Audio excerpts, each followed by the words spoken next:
Hello, hello, hello. Kumusta? May adlaw ka na tanan, makaigsunan, makasampiak. Here we go again, boy America de loyalist kaingon nga. Kung adunay na idugmo tungod sa tumang kakapoy ug kaluya, ang imong mga pulong may magadasig kanyo sa pagpindog. So mga kasampiak, kung saan kayo sa mundo, sanay nasa mabuti kayong kalagayan. At ang iyong buong pamilya, mabuhay po tayong lahat. God bless po. At muli kayo inanyayahan ko na magsampiak man lang itong munti kong channel. So time check, it is now 1:49 in the morning. Sunday na dito sa Brooklyn, New York. Panggabi po tayo as usual. Pero ano pa to? Pang Sabado na ano pa to, duty. Bukas duty pa ulit. O mamaya na. So pang Sabado na duty, pero ano na, linggo na ngayon. Kasi past 12 o'clock na eh. 1:49 in the morning na eh. So mga sampiak, ano bang pwede natin pag-uusapan ngayon? So ano lang ito eh, wrap up lang. Diba alam naman natin yung mga nangyari, diba, kaganapan dyan sa Pilipinas, dyan sa Quadcom. From Quadcom, pinagsama na 4 na komite, naging Tuwadcom at naging Duwagcom ngayon eh. So ngayon yung mga palabas nila dyan na script, alam naman natin lahat ay lokohan, di ba? So pinaglaruan lang sila ni Tatay Diggs. Pero itong ano talaga, si Trillanes na walang kadala-dala, sabi ni Tatay Digong ikakasuhan na talaga niya eh. Sana isasali si Raul Manuel. Sira talaga. Wala. Sabi nga ni Tatay Digong, umulan tuloy. Dahil sa kabakla ang mga ginagawa mo dyan, Raul. Hindi naman natin inano yung mga mga kapatid natin na sa LGBTQ community. Ito lang mga pinagagawa ni Raul, hindi natin katanggap-tanggap eh. At mga kasampiak, di ba? Nakakalungkot lang iisipin na kung sino yung mga taong tapat at may malasakit talaga sa bansa. Iyon yung ginigipit eh. Parang panahon ni Kristo, di ba? Nung pumunta siya sa lupa, ganun. Para pinasan niya yung mga cruces natin dahil sa ating mga kasalanan eh. Pero siya yung pinako natin, di ba? Ito nangyari din eh. Itong makalaban eh, para silang si Judas Iscariotes or pagkatapos niyan, pag anumang mangyari nito eh, lahat na yan maghuhugas ng kamay na parang Poncio Pilato. So sana matuluyan na itong si Trillanes. Iba-iba yung mga nila nakita natin iba-iba yung mga isa lang yung mga line of questioning nila eh. Kung baga parehas lang, pero iba-iba lang yung mga style nila. Katulad ni Brusas, siya yung unang nag-question sa, di ba? Siya yung unang sumabak. Siya tirang takot, para defensive siya. At ito naman si Castro na NPA, wala, hindi nakapurma ni Tatay Digong eh. Nung si Inday Sara mapalag siya, di ba? Nung panahon Inday Sara, tinawag niya na puset. Sa ganda ni Inday Sara, tinawag niya puset eh. Pero kay Tatay Digong, tinawanan siya niya Inday Sara, kasi si Inday Sara nasa likod lang eh. Tanong siya ng tanong sabi ni Tatay Digong na huwag kang magmamagaling dyan eh. Natawa tuloy ako na si Inday Sara sa likod eh. Tinawanan si Castro. Tapos si Abante na nagpastoral meeting lang siya eh. Kung baga lang siya muna eh. Pag nagpasabay-sabay lang siya sa Agos. Kasi pag babarahin or balahurain si Tatay Digong eh, alam niya eh, ayaw din niyang mapahiya eh. Sino pa? Si Barbers, ang barbero dyan eh, okay lang naman. Kahit papano kahit bias siya, pero at least pinagbigyan niya si Tatay Digong. Hindi niya pinipressure. Si Akop, maganda yung line of questioning ni Akop. Kahit balimbing si Akop, pero maganda yung punto niya doon. Maganda yung mga questions niya kay Tatay Digong. Yeah. Sino pa? Si J ba yung isa pang committee ng yung nag-ano nila.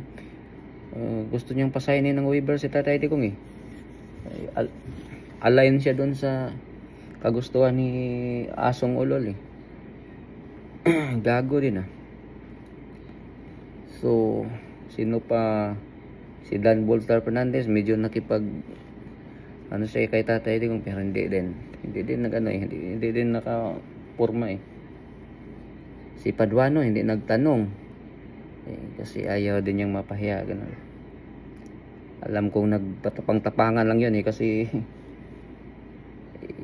alam mo naman yan pero ni reverse psychology ng Tatay Digong. Magaling din to si Tatay Digong maglaro alam niya Sino pa dyan? Mga si Rawol na pangalan na pangaralan wala. Sino?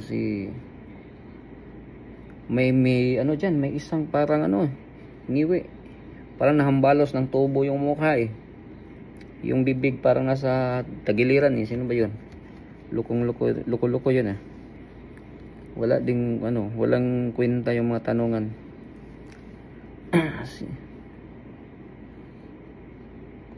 Pero believe tayo yung may Cardima ba yan? Yung youth Dumaguete yung Duterte Youth Party List ba yun? Tayo dun pabor tayo sa kanya tayo plakpakan talaga. Kung kaya doon pa lang nagalit na si Barbers at yung mga kasama niya wag daw ipahiya yung kahiyang nila tuwadkom sino pa yung mga doon? Nakita ko doon si Mabilog nung una pa lang doon yun dapat mismo katabi kay Dilima sana yun pero biglang nawala nung nag-start na yung session nila doon nandun mga sa likod si Attorney Panilo.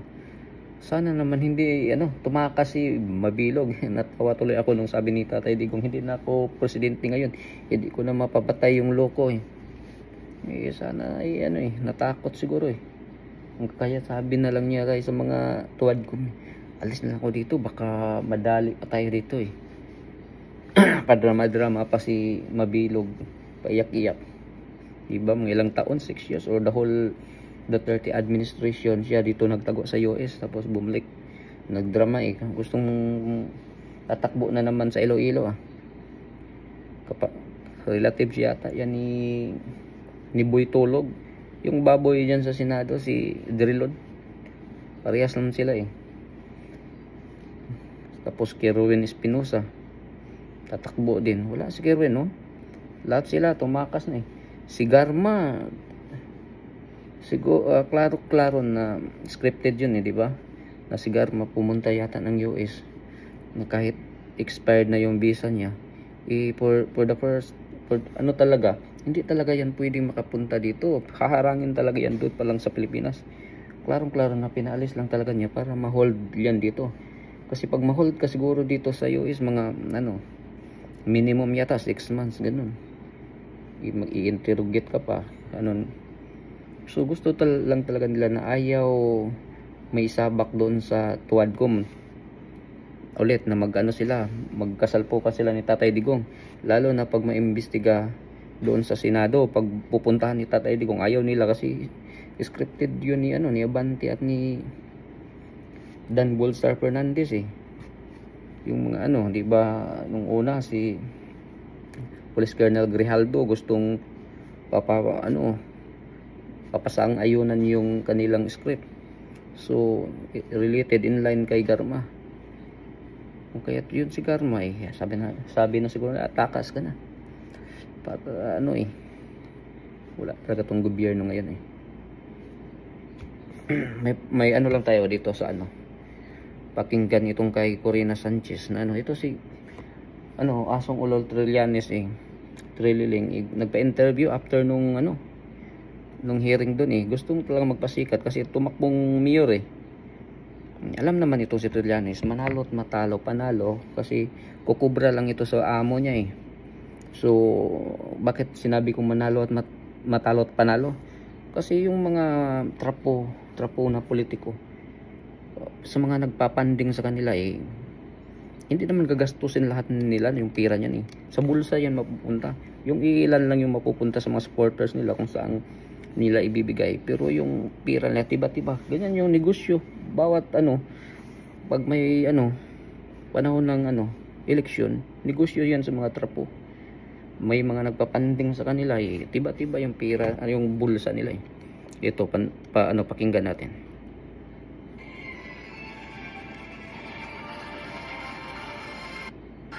Galit na galit ang dating Pangulong Rodrigo Duterte nang hamunin siyang pumirma ng bank waiver sa pagdinig ng Quadcom sa Kamara kagabi.